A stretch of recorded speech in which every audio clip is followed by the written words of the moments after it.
ஓம் சாந்தி. 16/5/2024 காலை முரளி. ஓம் சாந்தி. பாப்தாதா மதுபன். சிவபாபா பிரம்மா பாபா உடல்ல அவதரித்து நமக்கு சொல்கிற மகா வாக்கியங்களை நம்ம கேட்க போறோம். நம்மெல்லாம் இறைமானவர்கள். பாபா இன்னைக்கு என்ன சொல்லியிருக்காங்க நம்ம கேட்கலாம். பாபா சொல்றாரு, இனிமையான குழந்தைகளே, தன்னை திருத்திக் கொள்வதற்கு கவனம் கொடுங்கள் சொல்லி பாபா சொல்றாரு. 63 ஜென்மமா நம்ம 5 விகாரத்துல சிக்கி நம்மளுடைய குணங்கள்லாம் மாறி இருக்குது. அதனால உள்நோக்கு முகமா போயிட்டு நம்மளோட குணங்களை மாத்துறதுக்கு கவனம் கொடுங்கன்னு சொல்லி சொல்றாரு. தெய்வீக குணங்களை தாரணை செய்யுங்கள் சொல்லி சொல்றாரு. நல்ல தெய்வீக குணங்கள், கடவுளுடைய குணங்கள் தான் நம்மளுடைய குணங்கள். அவருடைய குழந்தைகள் நாம. அந்த குணங்களை தாரணை செய்யுங்கள் சொல்லி பாபா சொல்றாரு. பாபா ஒருபோதும் யார் மீதும் கோபப்படுவதில்லை. பாபா ஆசிரியரா பாடம் எடுக்கிறாரு. சரியா படிக்கல, ஒரு சொல் பேச்சு கேட்கல அப்படின்னா அவர் யார் மேலேயும் கோபமே படுறதில்லை சொல்லி பாபா சொல்றாரு. படிப்பினை கொடுக்கின்றார், அவர் சொல்லி கொடுக்குறாரு. மற்றபடி கேட்கறதும் கேட்காதும். இப்போ ஒரு ஸ்கூல்ல ஆசிரியர் இருக்கிறாங்க, பாடம் எடுக்கிறாங்கன்னா ஒவ்வொரு குழந்தையும் ஒவ்வொரு மாணவனும் ஒரு மாதிரி தான் இருப்பாங்க இல்லையா. ஆனா இங்க ஆசிரியர்கள் அடிச்சிருவாங்க. ஆனா அங்க பாபா நம்ம பாபா நம்மள மேல கோபம் கூட படுறதில்ல. நமக்கு அன்பா சொல்லி புரிய வைக்கிறாரு. இதில் பயப்படுவதற்கான விஷயம் எதுவுமே இல்லை சொல்லி பாபா சொல்றாரு. இங்க பகவான் கண்ணை குத்திருவாரு, சாமி கண்ணை குத்திரும், குரு சாபம் போட்டுருவாரு. அந்த மாதிரி பயப்படுவதற்கான விஷயம்லாம் எதுவுமே இல்லை. அன்பா அப்பா ஆசிரியராகி குழந்தைக்கு புரிய வைக்கிறாரு. குழந்தை கேட்கறதும் கேட்காததும் அதோட இஷ்டம். கேட்டா நல்லது, கேட்காட்டினா நமக்கு தான் கஷ்டம் சொல்லி பாபா சொல்றாரு. கேள்வி: குழந்தைகளுக்கு எந்த நினைவு இருந்தால் நேரத்தை வீணாக்க மாட்டார்கள்? குழந்தைகளுக்கு எந்த நினைவு இருந்துச்சுன்னா நேரத்தை வீணாக்க மாட்டாங்கன்னு சொல்லி பாபா சொல்றாரு. பதில் இது சங்கமத்தின் நேரமாகும். பாபா சொல்றாரு, இது சங்கமேகத்தின் நேரம். மிக உயர்ந்த லாட்ரி இப்போது கிடைத்திருக்கிறது சொல்லி பாபா சொல்றாரு. பாபா நம்மை வைரத்திற்கு சமமாக தேவதையாக மாற்றி கொண்டிருக்கிறார். பாபா வந்துட்டாரு, நம்மளை வைரத்துக்கு சமமா தேவதையா மாத்திருக்கிறாரு. இந்த நினைவு இருந்தாலே ஒருபோதும் நம்ம நேரத்தை வீணாக்க மாட்டார்கள் சொல்லி பாபா சொல்றாரு. இந்த ஞானம் வருமானத்தின் ஆதாரமாகும். பாபா சொல்றாரு, இந்த முரளி இருக்குல்லையே, அந்த பாபா உடைய மகா வாக்கியம், கடவுளே உதிர்க்கிற மகா வாக்கியம். இந்த ஞானம் வருமானத்தின் ஆதாரமாகும் சொல்லி சொல்றாரு. ஏன்னா நம்ம எடுக்க போற அடுத்தடுத்த பிறவிகளுக்கு இதுதான் நம்ம கூடவே வரும், வேற எதுவுமே வராது. அதனால பாபா சொல்றாரு, இதுதான் உங்களுடைய வருமானத்தினுடைய ஆதாரமாகும். ஆகையால் ஒருபோதும் படிப்பை தவற விடக்கூடாது சொல்லி சொல்றாரு. ஒரு நாள் கூட நீங்க படிப்பை தவற விடக்கூடாது. அந்த ஸ்கூல்ல எல்லாம் கூட நம்ம ஒரு நாள் கிளாஸ்க்கு போலினா பாடம் மிஸ் ஆயிடும்ட்டு டீச்சர் திட்டுவாங்களே. ஆனா இங்க பாபா சொல்றாரு, அதே தான் சொல்றாரு, ஒரு நாள் கூட பாடத்தை விடக்கூடாது, படிப்பு தவற விடக்கூடாது சொல்லி சொல்றாரு. மாயை தேக அபிமானத்தில் கொண்டு வருவதற்கான முயற்சி செய்யும். ஆனா அந்த மாயா பாருங்களேன், ஈஸ்வரன் ஒரு பக்கம் நமக்கு நல்ல நிலை கொண்டு போக முயற்சி பண்ணாலும் இந்த மாயா இருக்கு இல்லையா, 63 ஜென்மமா அதுதான் நம்ம அதோட கஸ்டமரா இருந்தோம். அதனால அது நம்மள தேக அபிமானத்துல கொண்டு வர்றதுக்கு முயற்சி செய்யும். பாபா சொல்றத கேட்க விடாது, நம்ம அது இஷ்டத்துக்கு நம்மளை கூட்டு போகும். நிறைய அந்த உலகாய விஷயங்களை போய் புத்தி சிக்கிக்கிற அளவுக்கு பண்ணி விடும். அதனால பாபா நல்ல முயற்சி செய்யும், நீங்க ஜாக்கிரதையா இருக்கணும். ஆனால் உங்களுடைய யோகம் நேரடியாக பாபாவிடம் இருக்குமானால் நேரம் நல்ல விதமாக பயன்படுத்தப்படும் சொல்லி சொல்றாரு. ஆனா நம்ம பாபாவே நம்ம நினைச்சிட்டே இருந்தோம்னா நம்மளுடைய நேரம் நல்ல விதமா பயன்படும், இல்லைன்னா வேஸ்டா போயிடும் சொல்லி சொல்றாரு. ஓம் சாந்தி. குழந்தைகளுக்கு இவர் தந்தை என்று தெரிந்திருக்கிறது, இதில் பயப்படுவதற்கான எந்த விஷயமும் இல்லை சொல்லி சொல்றாரு. இப்ப நமக்கு இது அப்பான்னு தெரிஞ்சிருச்சு, வந்திருக்கிறவர் அப்பா. நம்ம 5000 வருஷத்துக்கு முன்னாடி இவர்கிட்ட தான் நம்ம பாதம் கேட்டிருந்தோம். அதே தான் இப்ப நடக்குதுன்ட்டு நமக்கு புரிஞ்சிருச்சு. இதில் பயப்படுவதற்கான எந்த விஷயமே இல்லை சொல்லி சொல்றாரு. ஏன்னா அப்பாவை பார்த்து ஏதாவது பயப்படுறதுக்கு விஷயம் இருக்குமா? அப்பாவை பார்த்தா குழந்தைகளுக்கு ஏதாவது பயம் இருக்குமா? ஏதோ ஒரு சேஃப்டி தானே தோணும். அந்த மாதிரி அவர் சாபமிடமோ கோபப்படுவதற்கோ இவர் எந்த சாதுவோ மகாத்மாவோ கிடையாது சொல்லி சொல்றாரு. சாபமிடுறதுக்கு கோபப்படுறதுக்கு இவர் எந்த சாது சன்னியாசியோ மகாத்மாவோ கிடையாது. பயப்படுற அளவுக்கு சாமியார்ட்டெல்லாம் போனா சாபம் போட்டுருவாங்க அப்படின்லாம் பயப்படுவாங்கல்ல, அந்த பக்தி மார்க்கத்துல இருந்தே பயப்படுவாங்க. அந்த மாதிரிலாம் இங்க கிடையாது சொல்றாரு. அந்த குருக்கள் போன்றோரிடம் மிகுந்த கோபம் இருக்கும். சாமியார்ட்டெல்லாம் போனோம்னா அவங்களுக்கு ரொம்ப கோபம் வரும்னு சொல்றாரு. ஆகையால் சாபம் எதுவும் கொடுத்து விடக்கூடாது என்று அவர்களிடம் மனிதர்கள் பயப்படுகிறார்கள். ஆனால் இங்கே அப்படி எந்த விஷயமே கிடையாது சொல்லி சொல்றாரு. இங்க பாபா நம்ம மேல கோவப்பட மாட்டாரு, திட்ட மாட்டாரு, அன்பா சொல்லி புரிய வைப்பாரு. பாபா சொல்றாரு, குழந்தைகள் ஒருபோதும் பயப்படுவதற்கான விஷயமே இல்லை சொல்லி சொல்றாரு. யார் தங்களுக்குள் சஞ்சலத்துடன் இருக்கின்றார்களோ அவர்கள் பாபாவிடம் பயப்படுகின்றார்கள்.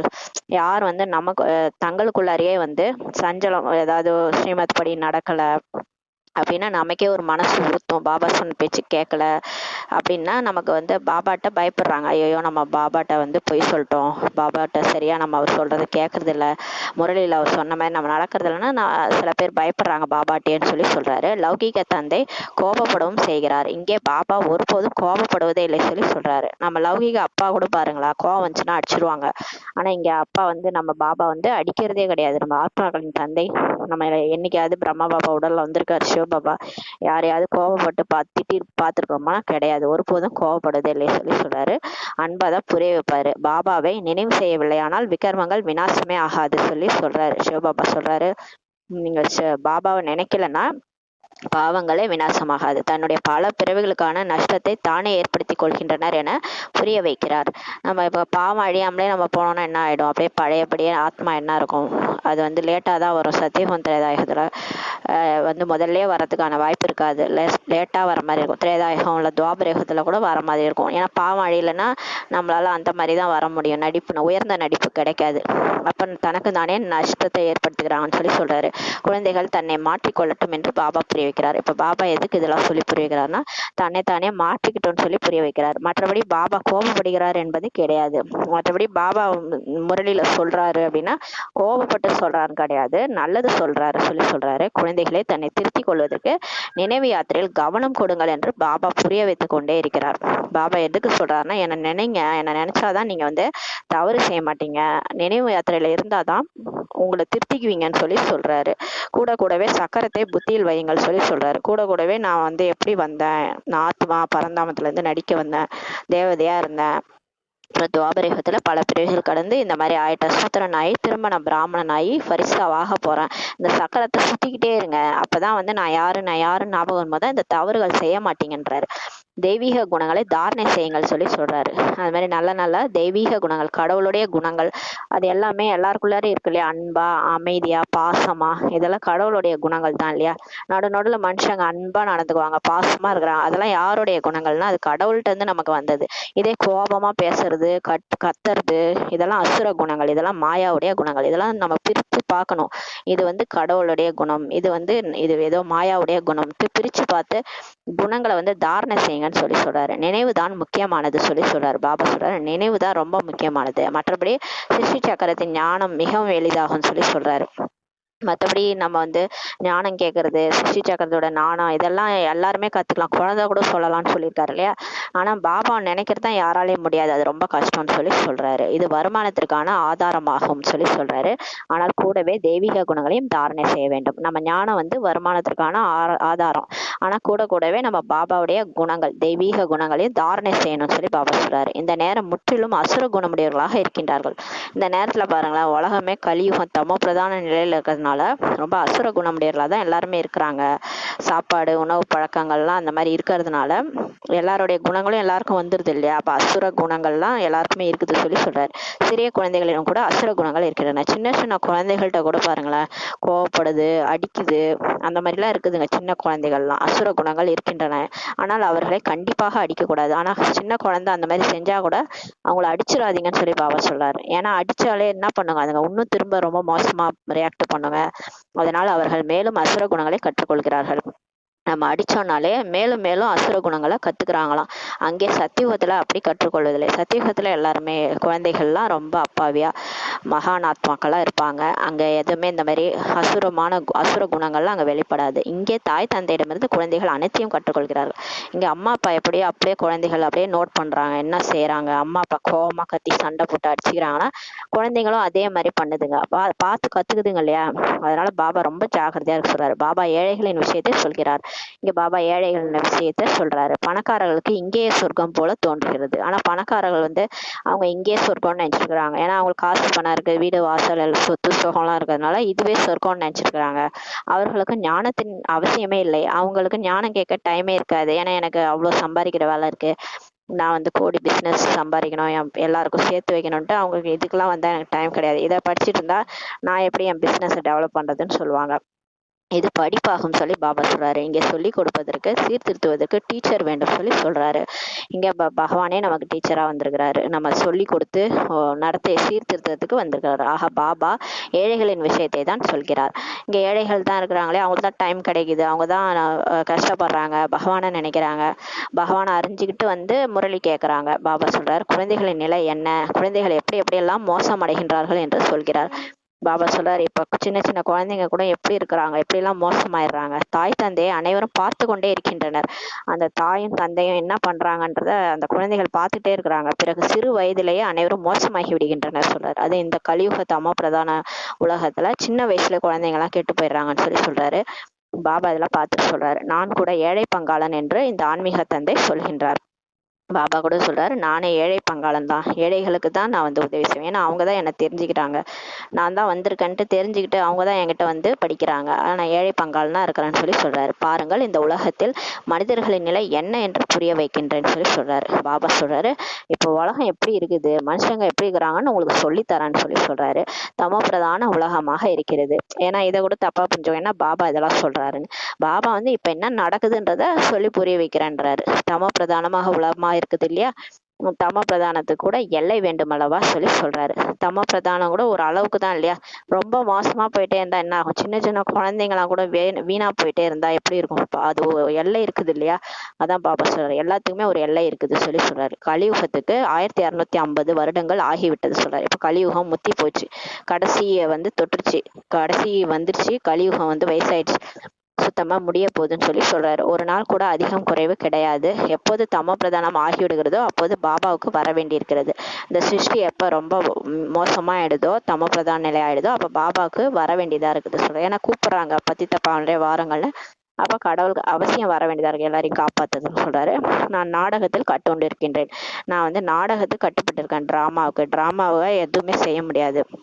இப்ப இரவு வந்தா பகல் வருது, பகல் வந்தா இரவு வருது, அந்த சீசன் எல்லாம் மாறுது, எதையாவது யாராவது மாத்த முடியுதா, வெயில் அடிக்குது, வெயில போய் திட்ட முடியுமா, மழை பெய்யுது, மழையை போய் ஏன் பெய்யறன்னு திட்ட முடியுமா, இதெல்லாம் நம்மளால எதுவுமே செய்ய முடியாது இல்லையா, இயற்கையை ஒண்ணுமே பண்ண முடியாது. அது மாதிரி டிராமா வந்து டிசைன் ஆயிருக்குது, கடவுள் கூட அந்த டிராமாவுக்கு கட்டுப்பட்டு இருக்கிறாரு.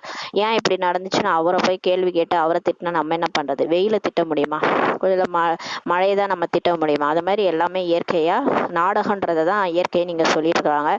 டிராமான்றது அப்படியே நடந்துட்டு இருக்குது, அதை போய் நம்ம குறைய சொல்ல முடியாது, என்ன நடந்ததோ அதை மாத்தவே முடியாது நம்மளால. அதை பாபா சொல்றாரு, நான் கூட டிராமாவுக்கு கட்டுண்டு இருக்கிறேன், எனக்கு வந்து இந்த கலியுக இறுதியில தான் நான் வரணும்னு இருக்குது.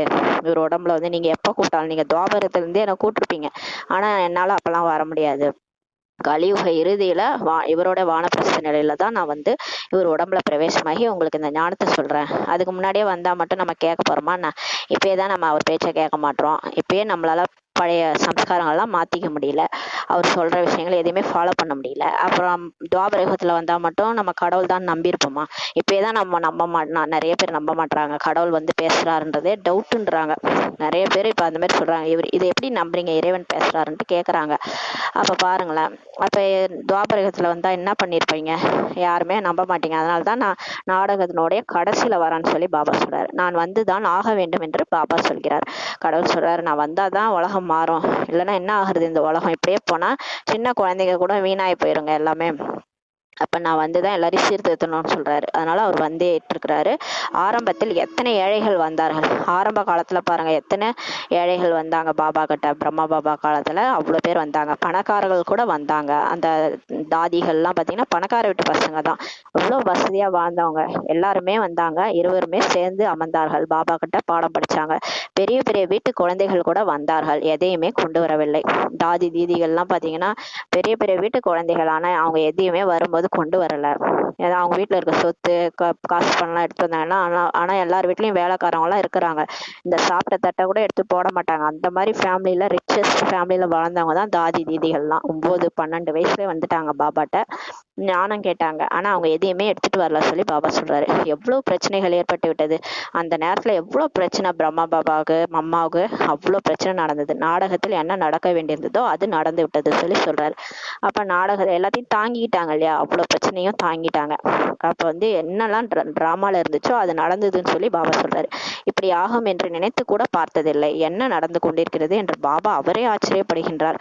பிரம்மா பாபாவே ரொம்ப ஆச்சரியப்பட்டாராம், இப்படிலாம் ஆகும்னு கூட நினைக்கல, அந்த அளவுக்கு நடந்தது சொல்றாரு. இவர்களுடைய வரலாறு மிக ஆச்சரியமானதாகும். பிரம்மா பாபா அம்மாவுடைய வரலாறு அதெல்லாம் எடுத்து படிச்சோம்னா ரொம்ப ஆச்சரியமா இருக்கும். இப்படிலாம் கூட நடந்ததா, இதெல்லாம் இவங்க எப்படி ஃபேஸ் பண்ணாங்க, அதெல்லாம் பார்த்தோம்னா ரொம்ப நமக்கே இதா இருக்கும். இது கூட நாடகத்தில் பதிவாகி இருக்கிறது சொல்லி பாபா சொல்றாரு. நாங்கள் ஞான அமிர்தம் குடிக்க செல்கிறோம் என்று கடிதம் எழுதி கொண்டு வாருங்கள் என்று பாபா அனைவருக்கும் சொல்லிவிட்டார். சின்ன சின்ன குழந்தைங்க தாதி தீதிகள்லாம் வந்து சரண்டரானோடனே அவங்க வீட்டுல இருக்கிறவங்க உடல்ல, அப்புறம் மாத்தாசு கன்னியாசுலாம் வந்தாங்க. வீட்டுல கணவன்மார்கள் அடிக்க ஆரம்பிச்சிட்டாங்க.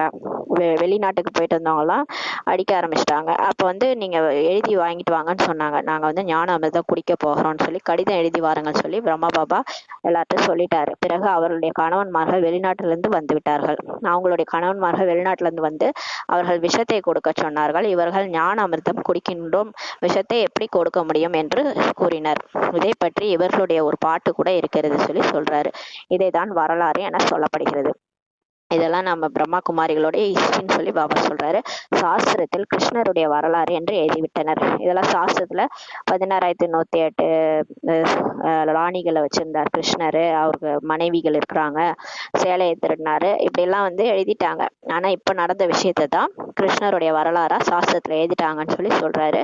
கிருஷ்ணருடைய விஷயமோ ஏற்படவே முடியாது சொல்லி சொல்றாரு. ஆக இவை அனைத்தும் நாடகத்தில் பதிவாயிருக்கிறது. இது எல்லாமே நாடகம், டிராமா படி நடக்குது. இப்போ அப்படியே பார்த்துக்கிட்டே இருங்கன்னு சொல்லி சொல்றாரு. நாடகத்தில் இவை அனைத்தும் நடக்கிறது, எல்லாமே இந்த டிராமால நடக்குது, வேடிக்கை விளையாட்டு போல நடக்குது சொல்றாரு. நாங்கள் எதுவுமே செய்யவில்லை, நாடகத்தின் விளையாட்டு நடந்து கொண்டிருக்கிறது என்று இந்த இரண்டு தந்தையரும் சொல்கின்றனர். ரெண்டு பேருமே சிவபாபாவும் சொல்றாரு, பிரம்மா பாபாவும் சொல்றாரு, நாங்க எதுவுமே செய்யல, நாடகத்தின் விளையாட்டு நடந்து கொண்டிருக்கிறதுன்னு சொல்லி சொல்றாங்க. சின்ன சின்ன குழந்தைகள் வந்து விட்டனர்.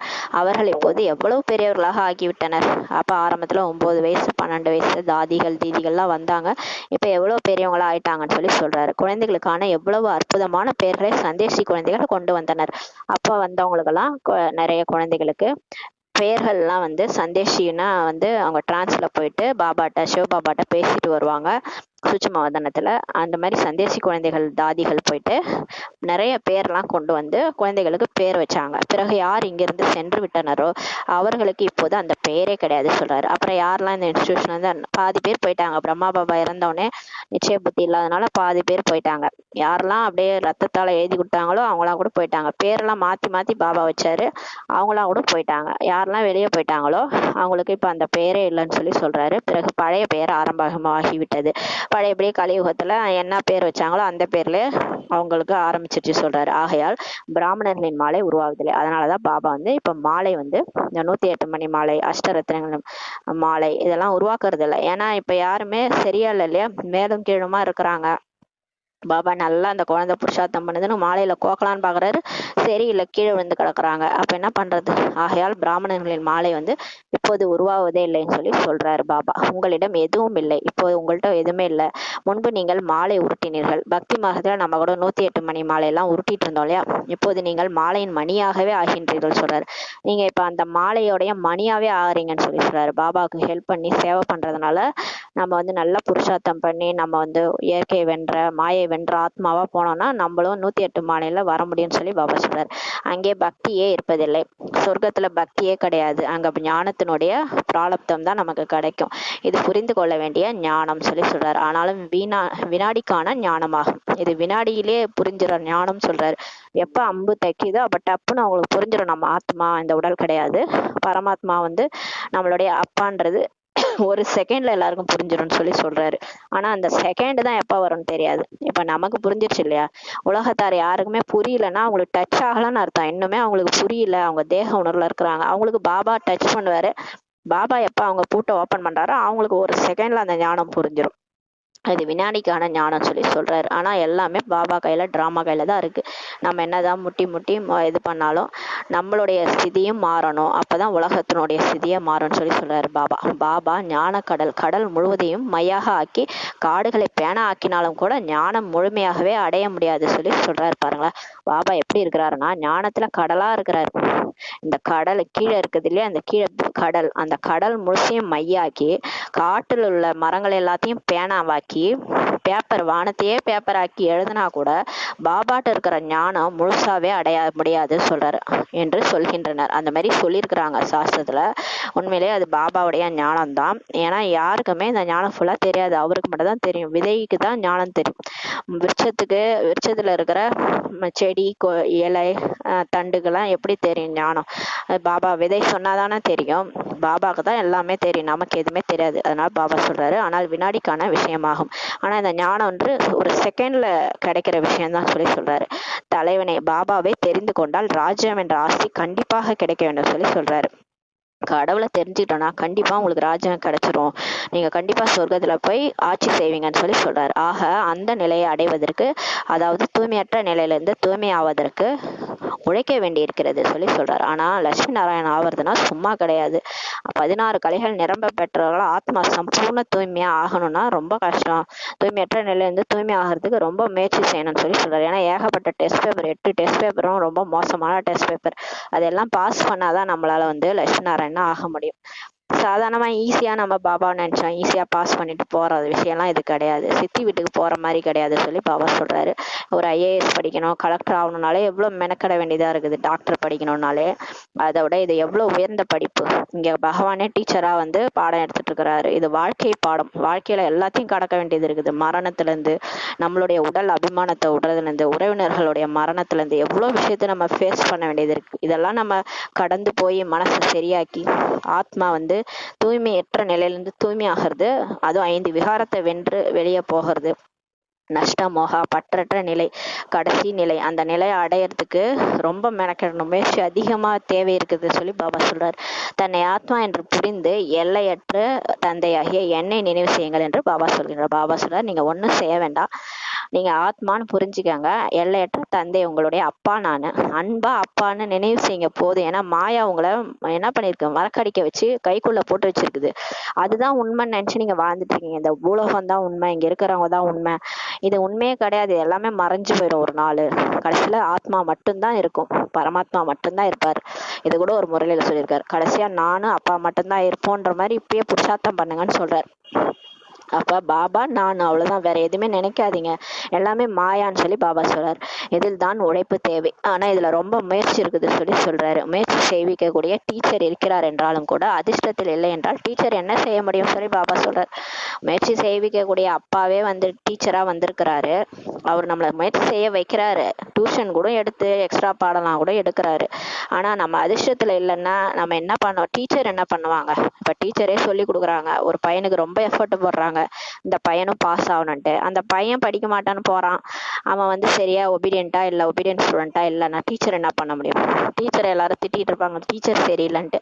அவன் ஒபீடியண்டா இல்லைன்னா டீச்சர் என்ன பண்ண முடியாது? பாபா சொல்றாரு, நம்ம ஒபீடியண்டா இல்ல, நம்ம சொல் பேச்சு, பாபா சொல் பேச்சு கேட்கறது இல்ல, அப்ப என்ன பண்ண முடியும்? பாபா ஒண்ணுமே பண்ண முடியாது. அதான் சொல்றாரு, டீச்சரோ படிப்பிப்பார், டீச்சர் சொல்லிதான் தருவாங்க. லட்சம் வாங்கி கொண்டு பாஸ் ஆக்கிடுவார் என்பது கிடையாது. லஞ்சம் வாங்கி கொண்டு, சில பேர் லஞ்சம் வாங்கிட்டு பாஸ் ஆக்கி விட்டுருவாங்க, அந்த மாதிரிலாம் இங்கேயும் கிடையாது சொல்லி சொல்றாரு. அங்கேயே அது மாதிரிலாம் பண்ண மாட்டாங்க. சில பசங்க பேப்பர்ல எழுதி வச்சிருப்பாங்க, தயவு செய்து எங்களை பாஸ் பண்ணிடுங்க, ஒரு 100 ரூபா வைக்கிறேன்னு சொல்லிட்டு 100 ரூபாலாம் வச்சு அனுப்புவாங்க சில பசங்க, அதெல்லாம் கூட இருக்குது. ஆனா உண்மையிலே பாருங்க, அந்த டீச்சரே பாஸ் பண்ணி விட மாட்டாங்க. ஆனா இங்க மட்டும் பாபா பாஸ் பண்ணி விட்டுருவாரா? லஞ்சம் வாங்கிலாம் இங்க பாஸ் ஆக்கி விட மாட்டார் சொல்லி பாபா சொல்றாரு. இங்கே பாப் தாதா இருவருமே இணைந்திருக்கின்றனர் என்று குழந்தைகள் புரிந்திருக்கின்றீர்கள். இங்க பாபாவும் தாதாவும் 2 பேர் இருக்கிறாங்க. சிவபாபாவோட பிரம்மா பாபாவோட இணைஞ்சு 2 பேருமே இருக்கிறாங்க அப்படின்னு நம்ம புரிஞ்சிருக்கிறோம் சொல்றாரு. நிறைய குழந்தைகளின் கடிதங்கள் பாப் தாதாவின் பெயரில் வருகிறது. இப்ப சிவபாபா கேர் ஆஃப் பிரஜாபிதா பிரம்மான்ற பேர்ல கடிதம் எழுதுறாங்க. இந்த தாதா மூலமாக தந்தையிடமிருந்து ஆசி அடைகின்றீர்கள். ஆனா நம்ம சிவபாபா தான் ஆசி கொடுக்குறாரு. ஆனா இவர் உடம்புல இவர் நந்தி மூலமா தான் சிவன், அதனால சிவன் கிட்ட இருந்து ஆசி கிடைக்குது. அப்ப பிரம்மா பாபா மூலமா தான் நம்ம ஆசி அடைகிறோம். அதனால பிரம்மா மூலமாக ஸ்தாபனை செய்கின்றார் என்று திருமூர்த்தியில் இருக்கிறது. அந்த திருமூர்த்தி சித்திரத்துல பிரம்மா மூலமா ஸ்தாபனை சொல்லியிருக்காங்க. நம்ம இந்து தர்மத்துல சொல்லியிருப்பாங்க, பிரம்மா மூலமா ஸ்தாபனை. விஷ்ணு மூலமாக பாலனை, சங்கர் மூலமாக விநாசம் செய்யறாரு கடவுள் அப்படின்னு சொல்லுவாங்க. அப்ப பிரம்மா மூலமா தான் வந்து ஆசி கொடுக்கறாரு. பிரம்மாவை படைப்பவர் என்று சொல்ல மாட்டோம்னு சொல்லி பாபா சொல்றாரு. அப்படி கிடையாது, பிரம்மா தான் படைக்கிறாரு அப்படி கிடையாது. பிரம்மா வந்து கடவுள் வந்து பிரம்மா மூலமா படைக்கிறாரு. அவர் பிரம்மான்னு பேர் வச்சு பிரம்மா மூலமா படைக்கிறார். ஆனா கடவுள் தான் எல்லாத்தையும் செய்யறாரு சொல்லி சொல்றாரு. ஒரு பாபா தான் எல்லையற்ற படைப்பவராக இருக்கிறார். ஒரு தந்தை தான் நான் வந்து எல்லையற்ற படைப்பவர். அவர் தான் அப்பா, மற்றவங்க எல்லாம் குழந்தைகள். படைப்பவர் அவர் தான். பிரஜாபிதா பிரம்மா கூட எல்லையற்றவராகி விடுகிறார் சொல்லி சொல்றாரு. இப்ப பிரஜாபிதா பிரம்மாவை அவர் சாதாரண லேக்ராஜ்ன்ற பேர்ல தான் இருந்தாரு. வைர வியாபாரியா இருந்தாரு. அவர் உடல்ல இவர் பிரவேசமாயி அவர் பேரை மாத்திட்டாரு, பிரம்மான்னு மாத்தி. அவர் உடல்ல இருந்து இவர் தான் அந்த படைத்தல் காரியத்தை செய்யறாரு. சிவபாபா தான் செய்யறது எல்லாம். சிவபாபா பழி போடுறது, பெயர் எல்லாம் கெட்டு போகிறது, பழி வாங்கிக்கிறது, எல்லா பழியும் வாங்கிக்கிறது எல்லாம் பிரம்மா வந்து ஏத்துக்கிட்டாரு. செய்யறதெல்லாம் இவரு. அவர் வந்து எல்லா கஷ்டத்தையும் தாங்கிக்கிட்டாரு. அவர் கூட எல்லையற்றவரா ஆகிவிடுகிறார் சொல்லி சொல்றாரு. பிரஜாபிதா என்றால் நிறைய பிரஜைகள் இருப்பார்கள் சொல்லி சொல்றாரு. பிரஜைகளின் தந்தை அப்படின்னாலே நிறைய மக்கள் இருப்பாங்க இல்லையா. பெரியதிலும் பெரிய தாத்தா இவர், கிரேட் கிரேட் கிராண்ட் ஃபாதர் என்று அனைவரும் பிரம்மாவே சொல்கின்றனர். கொள்ளு தாத்தா, எள்ளு தாத்தானா நம்ம கூட சொல்லுவோம் இல்லையா. அந்த மாதிரி ஆதியிலே வந்தவர் இவர் தான் ஆதாம் அப்படின்னு சொல்றாங்க. மற்ற தர்மத்துல எல்லாம் ஆதாம் ஏவாள்னு சொல்றதெல்லாம் இவர் தான். ஆடம், பிபி, இது எல்லாமே பிரம்மாவை தான் சொல்லியிருக்கிறாங்க. பிரம்மான்றது இவர் தான். சிவன் இவர் உடல்ல அவதரிச்சு இவர் தான் பெரிய கிராண்ட் தாத்தா, கிரேட் கிரேட் கிராண்ட் ஃபாதர் சொல்லி சொல்றாரு பாபா. சிவபாபாவை இப்படி சொல்ல மாட்டார்கள். சிவபாபாவை இந்த மாதிரி சொல்ல மாட்டாங்க இல்லையா. பக்தி மார்க்கத்துல கூட கிரேட் கிரேட் கிராண்ட் ஃபாதர் அப்படின்லாம் சிவபாபா நம்ம சொன்னதே கிடையாது இல்லையா. அவர் அப்பான்னு சொல்லுவோம், அம்மை அப்பன் அப்படின்னு சொல்லுவோம். அவர் அனைத்து ஆத்மாக்களின் தந்தை ஆகிவிடுகின்றார். ஆத்மாக்கள் அனைவரும் சகோதரர்கள் ஆவர் சொல்லி சொல்றாரு. நம்ம ஆத்மாக்கள் எல்லாருமே சகோதரன் சகோதரி, ஏன்னா நம்ம ஒரு தந்தையினுடைய குழந்தைகள். பிறகு சகோதரன் சகோதரின் ஆகின்றனர். எப்படி சகோதரன் சகோதரி உடம்புல வந்து நடிக்கும் போது, ஆண் பெண் உடல் எடுக்கும் போது சகோதரன் சகோதரி ஆயிரம் சொல்லி சொல்றாரு. ஆக மொத்தம் நமக்குள்ளார இதுதான். எல்லாருமே ஆத்மாக்கள், மற்ற எல்லாருமே சகோதரன் சகோதரிகள். வேற எந்த ரிலேஷன்ஷிப்பும் கிடையாது சொல்றாரு. எல்லையற்ற மரத்தில் மூத்தவர் பிரஜாபிதா பிரம்மா ஆகிவிடுகிறார் சொல்லி சொல்றாரு.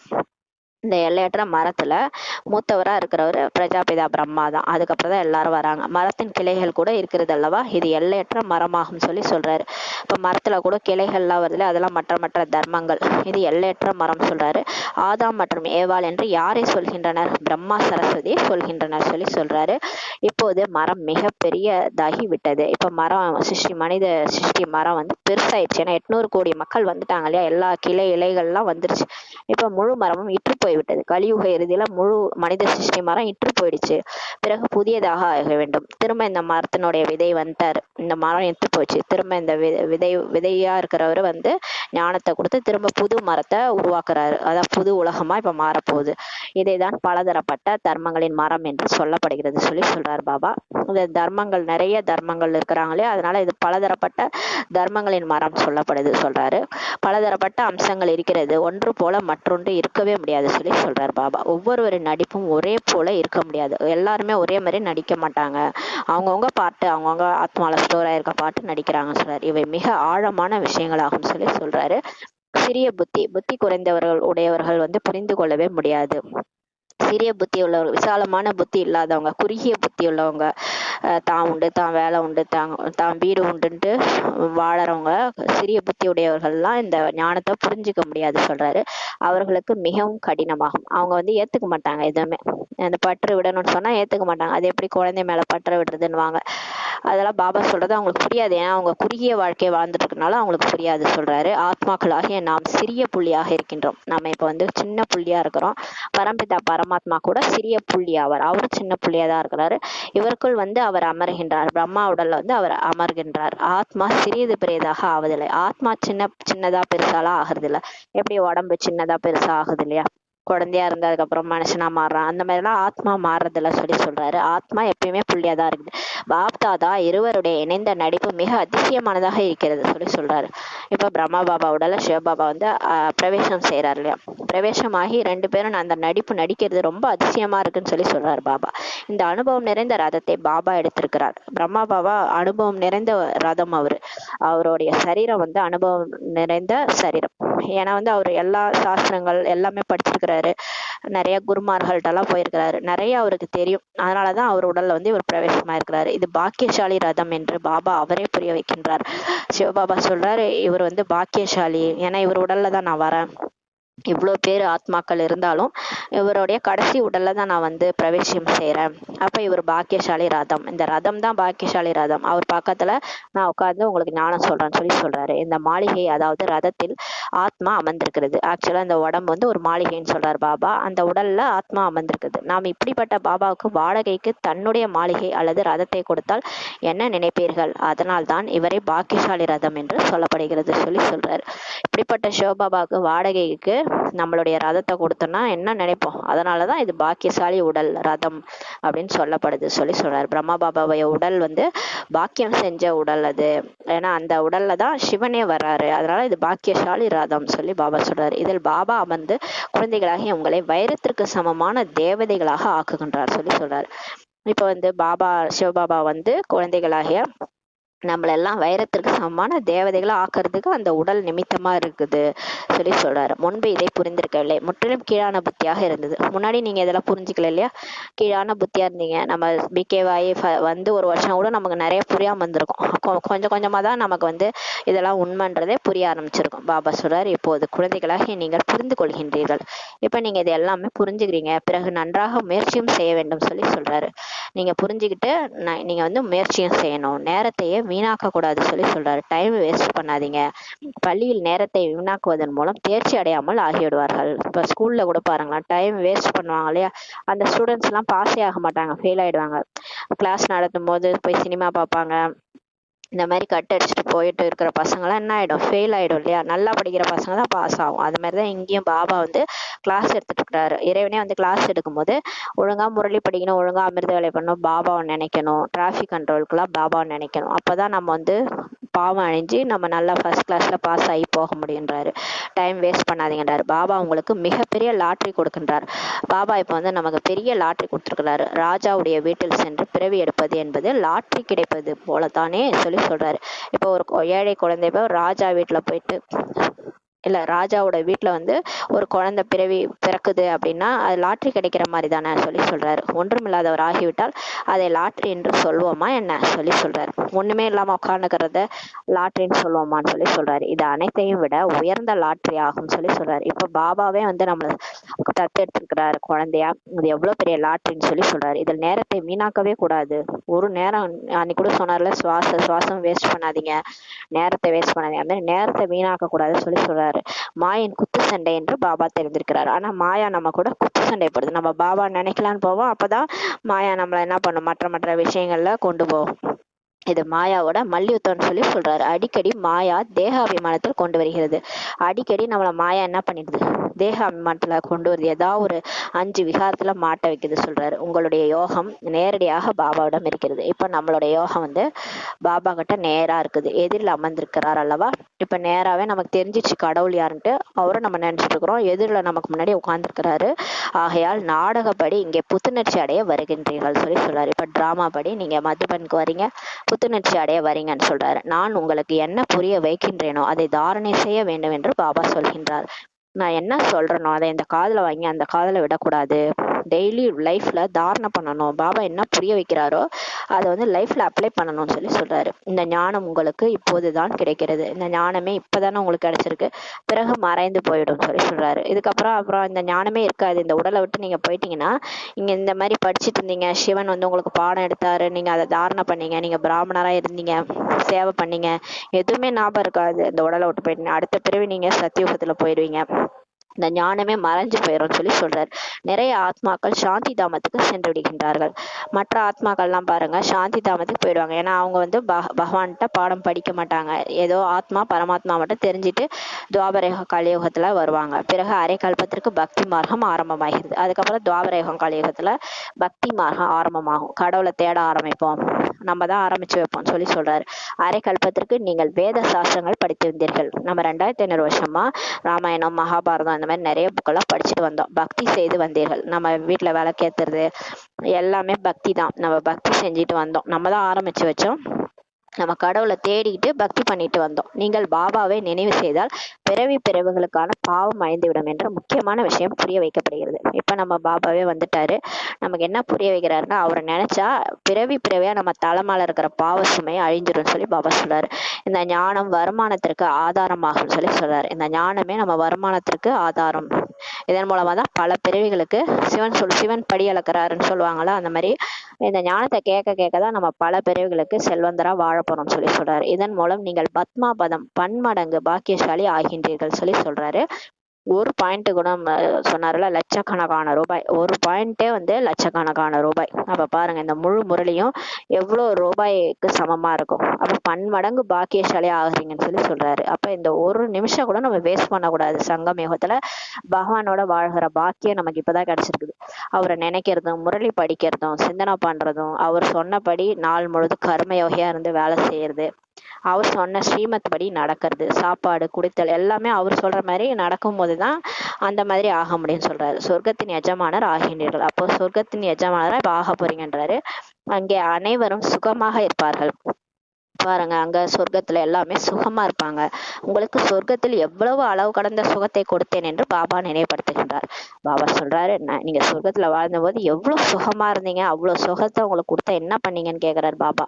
பாபா வந்து நினைவுபடுத்துறாரு, நீங்கள் உலகத்தின் எஜமானராக இருந்தீர்கள். இந்த கோமா பேஷண்ட்டுக்கு வந்து அவங்க அப்பா வந்து சொல்லுவாரு, நீதான்ப்பா என்னுடைய பையன், இதான்ப்பா நம்ம வீடு, ஞாபகம் இல்லையாப்பா, இதான்ப்பா உங்க அம்மான்னு சொல்லி புரிய வைப்பாருங்களா. அந்த மாதிரி நமக்கு அப்பா வந்து இப்ப ஞாபகப்படுத்துறாரு, நீங்க தான் உலகத்துக்கே எஜமானரா இருந்தீங்க, ஞாபகம் இல்லையான்னு சொல்லி கேக்குறாரு.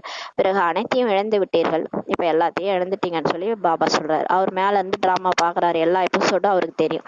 நமக்கு இந்த லாஸ்ட் எபிசோடு தான் தெரியும், அவருக்கு ஃபுல் எபிசோடும் தெரியும். நீங்கள் ராவணனுக்கு அடிமையாகிவிட்டீர்கள். நீங்க எல்லாத்தையும் இழந்து இந்த 5 விகாரத்துல சிக்கிட்டீங்க. காமம், கோபம், பற்று, ஆசை, அகங்காரம். இந்த 5 தான் உங்களுடைய எதிரி.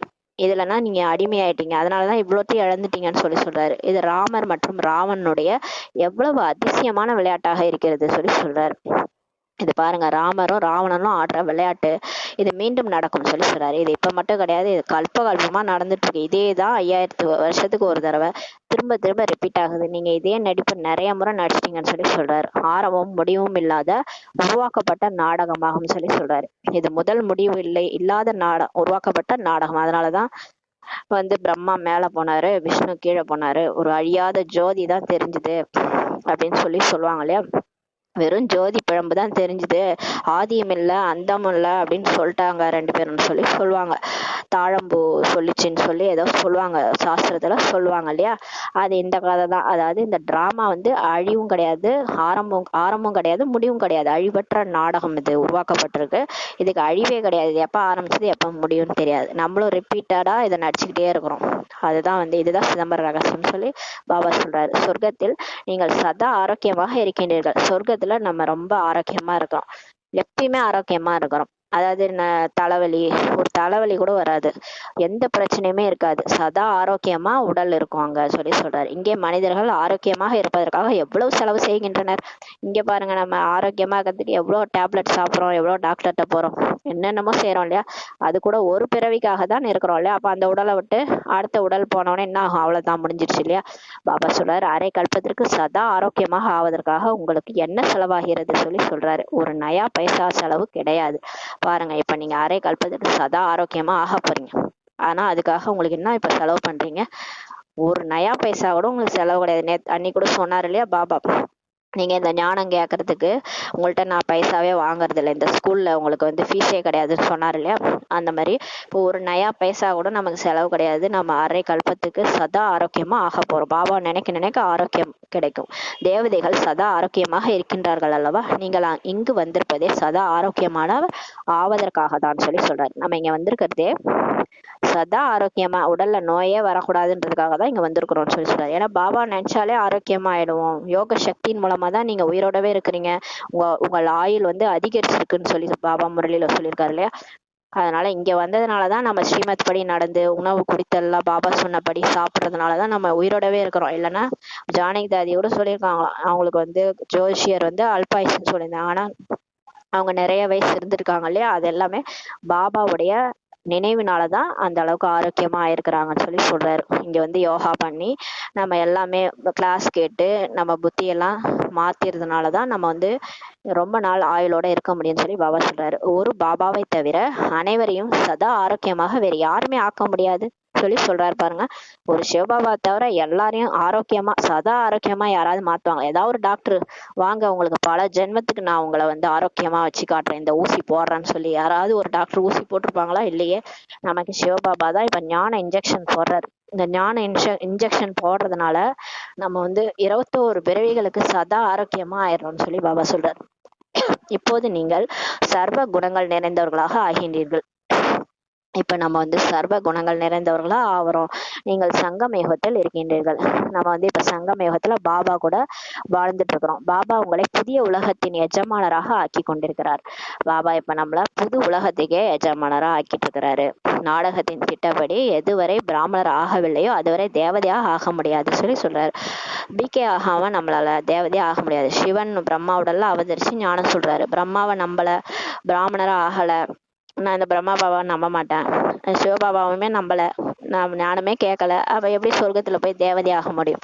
அத பாபா சொல்றாரு. பிகே ஆகாம தேவதை ஆக முடியாது சொல்லி சொல்றாரு. எதுவரை புருஷோத்தம சங்கம் யுகத்தில் பாபா புருஷோத்தமர் ஆகுவதற்காக வரவில்லையோ அதுவரை தேவதையே ஆகவே முடியாது சொல்லி சொல்றாரு. இந்த கலியுக இறுதியில புருஷோத்தம சங்கம் யுகத்துல லீப் இயர் மாதிரி இந்த மார்கழி மாதம் மாதிரி அதுதான் புருஷோத்தம மாதம் சொல்லுவாங்க. அந்த மாதிரி ஒரு சிருஷ்டியோடைய இறுதியில அந்த அந்த யுகத்துல ஒரு யுகமா வந்து கடைசி கலியுகத்துல சங்கம் யுகத்துலதான் பாபா வராரு. அப்ப எல்லாரையும் உத்தமர் ஆக்கத்து, எல்லா ஆத்மாக்களையும் உத்தமர் ஆக்கத்துக்காக வராரு. அவர் வர வரைக்கும் தான். அவர் வரலன்னா நம்மளால தேவதையாவே ஆக முடியாது சொல்லி பாபா சொல்றாரு. நல்லது. இன்று பாபா ஆன்மீக ட்ரில் கற்பித்தார். இன்னைக்கு பாபா வந்து எல்லாருக்கும் ஆன்மீக ட்ரில் சொல்லி கொடுத்தாரு, ஞானமும் கொடுத்தாரு, குழந்தைகளுக்கு எச்சரிக்கையும் செய்தார். ஆசிரியராகி வந்து எச்சரிக்கையை கொடுக்குறாரு. குழந்தைகளே டைம் வேஸ்ட் பண்ணாதீங்க, தவறு செய்யாதீர்கள். இப்ப தவறு செஞ்சீங்கன்னா கஷ்டப்படுவீங்க. தலைக்கீழான விஷயங்களை பேசவும் செய்யாதீர்கள் சொல்லி சொல்றாரு. தலைக்கீழான விஷயம்லாம் பேசாதீங்க, அமைதியாக இருங்க மற்றும் பாபாவை நினைவு செய்யுங்கள். அமைதியா இருங்க. வாய் மட்டும் மௌனமா இருக்கக்கூடாது, மனசு கூட மௌனமா இருக்கணும். தவறான எண்ணங்கள், வீணான எண்ணங்கள், வேஸ்டான எண்ணங்கள்லாம் ஓடக்கூடாது. புத்தியில ஓடுச்சுன்னா உங்களுக்கு பிரச்சனையா இருக்கும். அதனால பாபா சொல்றாரு அமைதியா இருங்க மற்றும் பாபாவை நினைவு செய்யுங்கள் சொல்லி பாபா சொல்றாரு. நல்லது. இனிமேல் இனிமையான காணாமல் போய் கண்டெடுக்கப்பட்ட செல்ல குழந்தைகளுக்கு தாயும் தந்தையுமான பாப் தாதாவின் அன்பு நினைவுகள் மற்றும் காலை வணக்கங்கள். ஆன்மீக குழந்தைகளுக்கு ஆன்மீக தந்தையின் நமஸ்தே. நாம் ஆன்மீக குழந்தைகள், ஆன்மீக தாய் தந்தைக்கு நமஸ்தே. தாரணைக்கான முக்கிய சாரம். ஃபர்ஸ்ட் பாயிண்ட், பாவ கர்மங்களை விநாசம் செய்து தன்னை சீர்திருத்திக் கொள்வதற்கு நினைவு யாத்திரையில் முழுமையான கவனம் கொடுக்க வேண்டும். தெய்வீக குணங்களை தாரணை செய்ய வேண்டும். பாபாவை நினைக்கிறதுல முழுமையா அட்டென்ஷன் கொடுக்கும். இந்த நேரம் விட்டுட்டோன்னா அவ்வளவுதான், திடீர்னு முடிஞ்சிருச்சுன்னா அவ்வளவுதான், நம்ம புருஷார்த்தம்லாம் நின்றுடும். அப்ப எவ்வளவு சேமிச்சோமோ அவ்வளவுதான். திடீர்னு விநாசம் வந்துச்சுன்னா அவ்வளவுதான், முடிஞ்சிரும். இப்பதான் நமக்கு டைமே, இதை விட்டோன்னா அவ்வளவுதான் சொல்லி பாபா சொல்றாரு. தெய்வீக குணங்களையும் தாரணை செய்யணும்னு சொல்லி சொல்றாரு. சேவையும் இப்ப செஞ்சாதான், பாபா நினைக்கிறதும் இப்ப செஞ்சாதான். இப்பொழுது இல்லையில் எப்பொழுதுமே இல்லை. நம்ம மட்டும் நாளைக்கு இருக்கு, நாளைக்கு நம்ம இன்னும் ஒரு வருஷம் இருக்கு, 2 வருஷம் இருக்குன்ட்டு அப்படியே டைமை வளர்த்தி போட்டோம்னா திடீர்னு விநாசம் வந்துடும், திடீர்னு முடிஞ்சு போயிடும், எல்லாமே முடிஞ்சிடும். அதான் பாபா சொல்றாரு. அப்புறம் நீங்க பச்சாதாபப்படுவீங்க. 2வது பாயிண்ட், தேவதை ஆகுவதற்கு சங்கமயுகத்தில் புருஷோத்தமர் ஆவதற்கான முயற்சி செய்ய வேண்டும். தேவதை ஆகணும்னா இப்ப நம்ம வந்து ஆத்மா உத்தமமாகறதுக்காக முயற்சி செய்யணும். தவறுகள் செய்து தன்னுடைய நேரத்தை வீணாக்க கூடாது சொல்லி சொல்றாரு. தவறு பண்ணிட்டே இருந்தீங்கன்னா அப்ப டைம் வேஸ்ட் ஆயிடும். அப்புறம் பாபா நினைக்க மாட்டீங்க, அந்த தவறுலயே டைம் வேஸ்ட் பண்ணிட்டு இருப்பீங்க. அதனால போராட்டம் பண்ணிக்கிட்டே இருப்பீங்க. மாயா கூட போராட்டம் பண்ணிக்கிட்டே இருந்தா அப்புறம் என்ன ஆகும்? திரேதாயுகத்துல ராமர் சீதையா தான் வர முடியும் சொல்லி பாபா சொல்றாரு. டைம் வேஸ்ட் பண்ணாதீங்கன்னு சொல்றாரு. வரதானம், ஞானத்தின் உயர்ந்த பொக்கிஷத்தை மகாதானியாக்கி தானம் செய்யக்கூடிய மாஸ்டர் ஞானக்கடல் ஆகுங்கள்ன்ற வரதானம் கொடுக்குறாரு. பாபா வந்து மாஸ்டர் ஞானக்கடல், அவர் ஞானக்கடல்னா நம்ம மாஸ்டர் ஞானக்கடல் ஆகுங்கள்ன்ற வரதானம் கொடுக்குறாரு. ஞானத்தினுடைய உயர்ந்த பொக்கிஷத்தை நீங்க அடைஞ்சீங்க இல்லையா, நீங்க படிச்சு புரிஞ்சுக்கிறீங்க, பாபா சொல்றாரு, கேட்டு புரிஞ்சுக்கிறீங்க. அத மகாதானியாகி எல்லாருக்கும் சொல்லுங்க, உங்களுக்கு நீங்க புரிஞ்சதை மத்தவங்க சொல்லுங்கன்னு சொல்லி சொல்றாரு. தந்தை ஞானக்கடலாக இருக்கின்றார், அதே போன்று மாஸ்டர் ஞானக்கடலாகி சதா மற்றவர்களுக்கு ஞான தானம் செய்து கொண்டே இருங்கள் சொல்லி சொல்றாரு. மற்றவங்களுக்கு இந்த ஞானத்தை சொல்லிக்கிட்டே இருங்க. எவ்வளோ இறைக்கிற கிணறு ஊறுன்ற மாதிரி நீங்க சொல்ல சொல்ல சொல்ல உங்க புத்தியில ஞானம் ஊறுன்னு சொல்றாரு. ஞானத்தின் எவ்வளவு உயர்ந்த பொக்கிஷம் உங்களிடத்தில் இருக்கிறது பாருங்க. இந்த உயர்ந்த ஞானம் எங்கேயுமே கிடைக்காது. உலகத்துல யாருமே இந்த அளவுக்கு உயர்ந்த ஞானத்தை சொல்லியிருக்க மாட்டாங்க. நம்மளே தெரியாம தெரிஞ்சுட்டு இருந்தோம் இல்லையா?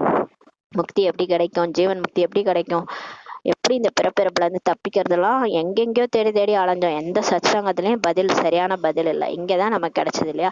அப்ப ஞானத்தினுடைய எவ்வளவு உயர்ந்த பொக்கிஷம் நமக்கு கிடைச்சிருக்குது பாபா சொல்றாரு. இதனால் நிறைந்தவராகி, ஞானத்தினால நிறைந்தவராகி நினைவின் அனுபவங்களால் மற்றவர்களுக்கு சேவை செய்யுங்கள் சொல்றாரு. அப்ப பாபாவுடைய நினைவின் அனுபவங்களால மற்றவங்களுக்கு சேவை செய்யுங்க. கிடைத்துள்ள பொக்கிஷங்களால மகாதானியாகி தானம் செய்து கொண்டே இருங்கள். உங்களுக்கு கிடைச்ச பொக்கிஷங்களால நீங்க எல்லாருக்கும் தானம் செஞ்சுட்டே இருங்க சொல்றாரு. மகாதானினா எந்த இடைவிடாது தியானம் பண்ணிக்கிட்டே இருக்கணும், இடைவிடாது கொடுத்துக்கிட்டே இருக்கணும், எல்லாருக்கும் கொடுத்துட்டே இருக்கணும் சொல்றாரு. ஏனெனில் இவற்றை எவ்வளவு தானம் செய்கின்றீர்களோ அவ்வளவு அதிகரிக்கும். எவ்வளவுக்கு எவ்வளவு ஞானத்தை எல்லாருக்கும் சொல்லிக்கிட்டே இருக்கிறீங்களோ உங்களுக்கு அவ்வளோ அதிகரிக்கும்னு சொல்றாரு. இறக்கிற கிணறு சுரக்கம்னுவாங்க இல்லையா? அந்த மாதிரி எவ்வளவு தானத்தை சொல்லிக்கிட்டே இருக்கிறீங்களோ அவ்வளோ உங்க புத்தியில தான் அதிகரிக்கும்னு சொல்றாரு. மகாதானி ஆவதெனில் கொடுப்பது மட்டுமல்ல, மேலும் நிறைத்து கொள்வதாகும் சொல்றாரு. மகாதானி ஆவதுன்னா கொடுக்கறது மட்டும் கிடையாது, அதுதான் நிறைத்து கொள்றது. சில பேர் கொடுத்தோன்னா நமக்கு கிடைக்காதுன்னு நினைச்சுக்குவாங்க. படிப்புலாம் கூட பாத்தீங்கன்னா இப்போ நம்ம ஸ்கூல்ல சொல்லுவாங்க டீச்சர், அவனுக்கு சொல்லி கொடுத்தீங்கன்னா உனக்கும் நல்லா பதியும் புத்தியிலன்னு சொல்லுவாரு. அத மாதிரிதான் இங்கேயும் நம்ம இந்த ஞானத்தை புரிஞ்சுக்கிட்டு மற்றவங்க சொல்லி கொடுக்கும் போது நம்ம புத்தியில நல்லா பதியும். நம்ம தாரணை செய்வோம், இன்னும் நல்லா தாரணை பண்ணி நம்ம என்ன சொன்னோமோ அதை ஃபர்ஸ்ட் நம்ம தாரணை பண்ணுவோம். அப்ப பாபா தெய்வீக குணங்களை தாரணை செய்யும் போது அப்ப நம்ம மாறிக்கிட்டே வருவோம். அதுக்காக தான் பாபா சொல்றாரு, நீங்க கொடுக்க நிறைய சுரக்கும். கொடுக்கறதுன்றது அல்ல, அப்படி கிடையாது, போயிரும். கொடுத்தா நம்மளை விட்டு போயிரும், அப்படி கிடையாது. கொடுத்தா நிறையும் சொல்றாரு. நிறைச்சு கொள்வது, அதோட இது ஞான செல்வம்ன்றதுனால நீங்க எந்த அளவுக்கு ஞான செல்வத்தை கொடுக்குறீங்களோ அந்த அளவுக்கு உங்களுக்கு செல்வம் நிறைஞ்சிட்டே இருக்கும்னு சொல்றாரு. புத்தியிலையும் நிறையும், உங்க வாழ்க்கையிலையும் நீங்க எடுக்க போற எத்தனை பிறகுகளுக்கும் உங்களுக்கு செல்வம் நிறைந்தவரா நீங்க மாறிடுங்கன்னு பாபா சொல்றாரு. ஸ்லோகன்: ஜீவன் முக்தி நிலையின் கூடவே தேகத்திலிருந்து விடுபட்டு விதேகி ஆவதே முயற்சியின் கடைசி நிலையாகும் சொல்றாரு. ஜீவன் முக்தி நிலைன்னு கூடவே, ஜீவன் முக்தினா உடல்ல இருந்தே முக்தி அடைந்த நிலை, எல்லா விஷயத்துல இருந்து விடுபட்டு வாழ்ந்துட்டு இருக்கும் போதே தேகத்துல இருந்தும் விடுபட்டு விதேகி ஆவதே, நம்ம இந்த தேகம் கூட என்னது கிடையாது, நான் ஆத்மா நடிக்க வந்தேன், நான் இந்த உடல் கூட நான் கிடையாதுன்னு விடுபட்டு யாரு விதேகியா ஆவறாங்களோ அதுதான் முயற்சியினுடைய கடைசி நிலை சொல்றாரு. அப்ப கடைசி நிலைக்கு நம்ம வந்துட்டோம்னா இந்த தேகம் கூட நமக்கு மறந்துடும். நான் ஆத்மா இந்த உடல்ல இருந்து விடுபட்டு இருக்கிற அந்த உணர்வு வந்துருச்சுன்னா அதுதான் முயற்சியினுடைய கடைசி நிலைன்னு பாபா சொல்றாரு. மாதேஸ்வரி அவர்களின் இனிய மகா வாக்கியம், நம்ம அம்மாவுடைய இனிய மகா வாக்கியம். அவங்க ஒரு பாயிண்ட் எடுத்துக்குவாங்க, அந்த பாயிண்ட்டை நல்லா சிந்தனை பண்ணி ஒரு பேராகிராஃப் கொடுத்துருப்பாங்க. அதை நம்ம இப்ப பார்க்கலாம். மறைமுகமான வேடதாரியான பரமாத்மாவிற்கு முன்னால் கன்னி பெண்கள் தாய்மார்களுடைய சந்நியாசம். இப்ப மறைமுகமான வேடதாரியா பரமாத்மா வந்திருக்கிறாரு, அவருக்கு முன்னாடி கன்னி பெண்கள் வந்துட்டாங்க, கன்னியாசு தாய்மார்களும் சரண்டர் ஆயிட்டாங்க, சந்நியாசம் ஆயிட்டாங்க. இப்போது உலகாய மனிதர்களுக்கு இந்த கன்னி பெண்கள் தாய்மார்கள் ஏன் சந்நியாசம் செய்திருக்கின்றனர் என்று சிந்தனை வர வேண்டும். இப்போ உலகத்துல இருக்கிறவங்க எல்லாம் கேட்பாங்க, திடீர்னு என்ன நல்லதா இருந்தாங்க, வீட்டுல வேலை செஞ்சுட்டு இருந்தாங்க, திடீர்னு நம்ம இந்த கன்னியாசும் இந்த தாய்மார்களும் ஏன் சந்நியாசம் பண்ணியிருக்கிறாங்க, 5 விகாரங்களை விட்டுட்டாங்களே ஏன்னு எல்லாருக்கும் சிந்தனை வரணும்னு பாபா அம்மா சொல்றாங்க. இது ஒன்றும் ஹடயோகமோ கர்ம சந்நியாசமோ கிடையாது. இது ஒன்றும் சன்னியாசிகள் வீட்டை விட்டு போறாங்களே எல்லைக்குட்பட்ட சன்னியாசிகள் ஹடயோகம் இல்ல கர்மத்தையே அவாய்ட் பண்ணிட்டு வீட்டு வேலையெல்லாம் செய்யாம காட்டுக்கு போயிட்டு உக்காந்துருது, அந்த மாதிரி இது கிடையாது. ஆனால் அவசியம் இது முற்றிலும் சகஜ யோகம். ஆனா இது எப்படின்னா சகஜ யோகம், பாபாவை நினைவுல வச்சுக்கிட்டு காரியங்களை செய்யறது, யாரையும் விட்டுட்டு வெளியே போறது கிடையாது, வீட்டுல இருந்துகிட்டே எல்லாரையும் புத்தி மூலமா சந்நியாசம் பண்ணிட்டு ஒரு பாபாவின் நினைவுல இருக்கிறது. ராஜயோகம் கர்மயோக சந்நியாசம் ஆகும் சொல்றாரு. சொல்றாங்க அம்மா, பரமாத்மா சுயம் அவரே உயிருடன் இருந்து கொண்டே தேகம் உட்பட தேகத்தின் அனைத்து கர்மேந்திரியங்களையும் மனதின் மூலம் சந்நியாசம் செய்கின்றார். பரமாத்மா அவரே வந்துட்டாரு, இவர் உடல்ல அவதரிச்சு உயிரோட இருந்துகிட்டே தேகம் நம்மள்ட்ட என்ன சொல்றாருன்னா, உயிரோட இருந்துகிட்டே தேகம் மற்றும் தேகத்தினுடைய எல்லா கர்மேந்திரியங்களும், இந்த கண்ணு காது மூக்கு வாய் மனசு புத்தி எல்லாத்தையும் சந்நியாசம் பண்ணிடுங்க, சந்நியாசம் செய்ய வைக்கிறாரு. அதாவது 5 விகாரங்களை சம்பூர்ண சந்நியாசம் செய்வது அவசியமாகும் அம்மா சொல்றாங்க. பரமாத்மா வந்து தானம் கொடுங்கள் கிரகணம் நீங்கிவிடும் என்று கூறுகின்றார். பரமாத்மா இப்ப வந்து நம்மள்ட்ட என்ன கேக்குறாருன்னா, குழந்தைகளே அந்த 5 விகாரங்களை தானம் கொடுங்க, எதெல்லாம் நீங்க பிடிச்சு வச்சிருக்கீங்களோ அதெல்லாம் என்கிட்ட கொடுத்துருங்க. காமம் கோபம் பற்று ஆசை அகங்காரம் இந்த உடல் மனம் பொருள் எல்லாத்தையும் என்கிட்ட கொடுங்க, மனசால கொடுங்க. உண்மையா நான் கேட்கல, மனசால கொடுங்க, ஒப்படைச்சிருங்க. கிரகணம் நீங்கிடும், உங்களுக்கு பிடிச்ச ராகு சந்திர கிரகணம் சூரிய கிரகணம் இதெல்லாம் நீங்கிரும்னு சொல்றாரு. அம்மா சொல்றாங்க, அரை கல்பமாக மாயின் கிரகணம் பிடித்துள்ளது. அரை கல்பமா 2500 வருஷமா உங்களுக்கு என்ன தெரியுமா பிடிச்சிருக்குது, அந்த மாயன்ற பேய் பிடிச்சிருக்குது, அந்த 5 விகாரங்கள் உங்களை கிரகணம் பிடிச்சிருக்குது சொல்றாரு. இதனால ஆத்மா கருப்பாக ஆகிவிட்டது. இதனாலதான் ஆத்மா இப்ப என்ன ஆயிடுச்சு, தேக உணர்வுல வந்து கருப்பாயிடுச்சு, பத்தித்தமாயிடுச்சு, தூய்மையற்றதா ஆயிடுச்சு. அதை மீண்டும் தூய்மையாக்க வேண்டும் அம்மா சொல்றாங்க. பாருங்கள், தேவதைகளின் ஆத்மாக்கள் எவ்வளவு தூய்மையாக மற்றும் வியப்பூட்டவர்களாக இருக்கின்றனர். சொர்க்கத்துல பாருங்க, அந்த லட்சுமி நாராயண் படத்தை பார்த்தாலே எவ்வளவு தூய்மையா வியப்பூட்டவர்களா இருக்கிறாங்க. எப்போது ஆத்மா தூய்மையாக இருக்கின்றதோ அப்போது உடலும் கூட நோயற்றதாக தூய்மையாக கிடைக்கிறது அம்மா சொல்றாங்க. எப்ப ஆத்மா கிளீனா ஆயிடுதோ அப்ப உடல் கூட அவ்வளவு பிரகாசமா நோயற்றதா தூய்மையா கிடைக்கும்னு சொல்றாங்க. எப்போது முதலில் ஏதாவது பொருள் கிடைக்கிறதோ அப்போது இந்த சந்நியாசம் கூட செய்ய முடிகிறது சொல்றாரு. இப்ப எப்போ வந்து அந்த முதலா ஏதாவது பொருள் கிடைக்குதுன்னா இந்த சந்நியாசம் கூட செய்ய முடிகிறது அம்மா சொல்றாங்க. ஏழையின் குழந்தை செல்வந்தரிடம் தத்து குழந்தையாக போகிறது என்றால் அவசியம் எதையோ பார்த்துதான் தத்து குழந்தையாக போகிறது. இப்ப ஏழை வீட்டுல இருக்கிற ஒரு குழந்தை வந்து ஒரு பணக்காரர் தத்து எடுக்கிறாருன்னா அவர்கிட்ட எதையோ பார்த்துதானே தத்து குழந்தையா போகுது. ஆனா செல்வந்தருடைய குழந்தை அந்த மாதிரி ஏழை குழந்தையா தத்து போகிறது கிடையாது இல்லையா. எப்படி செல்வந்தர் வீட்டுல இருக்கிற ஒரு குழந்தை எப்படி ஏழை வீட்டுக்கு போகாது இல்லையா. இங்க இது ஒன்றும் அனாதை ஆசிரமம் கிடையாது. அம்மா சொல்றாங்க, இங்க வந்து பிரம்மா பாபா கிட்ட எல்லாம் வந்தாங்க இல்லையா, ஆரம்பத்துல மதுபனுக்கு வந்தவங்க எல்லாருமே அனாதை ஆசிரமம்னு வந்து சேரல. இங்க வந்தவங்க எல்லாம் எப்படி பேர்பட்டாங்க, பெரிய பெரிய செல்வந்தர்கள், உயர்ந்த குலத்தை சேர்ந்த தாய்மார்கள் தான் வந்தாங்க. கன்னி பெண்கள் உள்ளனர். இவர்கள் வீட்டிற்கு திரும்பி வந்துவிட வேண்டும் என்று உலகத்தினர் இப்போதும் விரும்புகின்றனர் அம்மா சொல்றாங்க.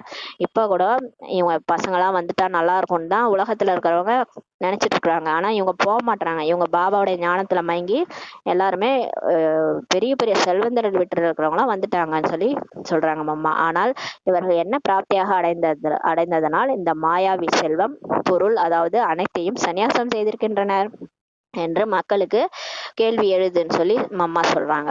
இவங்க என்ன அப்படி அடைஞ்சிட்டாங்க, இவங்க இந்த செல்வம் பொருள் எல்லாத்தையும் விட்டுட்டு சன்னியாசம் பண்ணிட்டு அங்க போயிட்டாங்கன்னு கேள்வி எழுது உலகத்தார் மனசுல அம்மா சொல்றாங்க. எனவே அவசியம் அதன் மூலம் அவர்களுக்கு அதிகமான சுகம் சாந்தியின் பிராப்தி கிடைத்துள்ளது. அப்ப கண்டிப்பா அவங்களுக்கு ஏதோ கிடைச்சிருக்குது, அதிகமான சுகம், அந்த இந்திரியங்களுக்கு அப்பாற்பட்ட சுகம், பரமாத்மாவுடைய அன்பு கிடைச்சிருக்கு, சாந்தி கிடைச்சிருக்குது அம்மா சொல்றாங்க. ஆகையினாலேயே அந்த செல்வம் பொருட்களை உதைத்து தள்ளி விட்டனர். எனக்கு இதெல்லாம் வேணாம், இந்த மாளிகை செல்வம், இந்த அற்பமான பொருட்கள் இந்த ஒரு பிறவிக்கு மட்டும்தான் இது உதவும், இதெல்லாம் எனக்கு தேவையில்லைன்ட்டு உதைச்சிட்டு வந்துட்டாங்க இல்லையா எல்லா கன்னியாசும் மாதாசும்.